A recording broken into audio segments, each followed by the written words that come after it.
கும்பிட்டுட்டு அப்புறம் சாப்பிடலாம்டா. எனக்கு இப்பவே வேணும். தரணி, எனக்கு சொல் வேணாம். பேச்ச கேளுடா. Good bye. உங்க பேர் என்ன? அத்தை பேரு அழகுமதி. அது உங்க பேர்ல.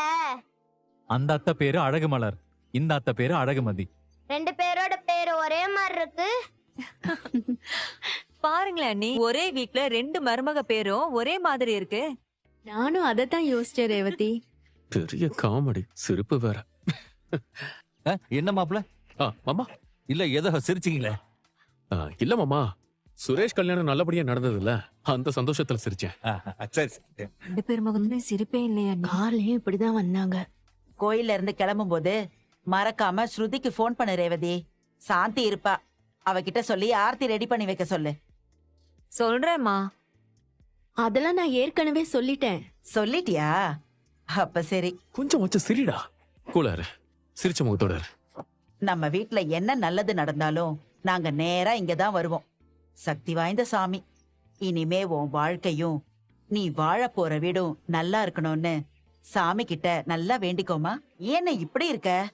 கல்யாண பொண்ணு நல்லா சிரிச்சு சந்தோஷமா இருக்க வேண்டாமா? நைட்டு முழுக்க தூங்கல, பரபரன்னு அவ்வளவு விஷயம் நடந்திருக்கு. அதெல்லாம் ஏத்துக்கவே கொஞ்சம் டைம் ஆகுமா? சிரிப்பாமா, விடு.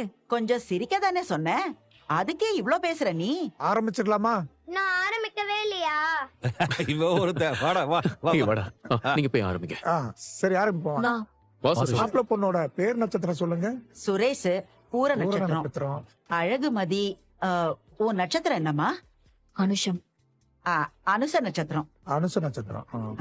எங்க பூர நட்சத்திரமும் அனுச நட்சத்திரமும் சேருமா? ஏய், கல்யாணமே முடிஞ்சிருச்சு, இப்போ நட்சத்திரம் சேருமான்னு கேட்டுக்கிட்டு இருக்க. அத்த, அதெல்லாம் நட்சத்திரம் நல்லா சேரும். நம்ம கல்யாணம் அவசரமா நடத்தினாலும் ஏனோ தானே நடத்தலையே.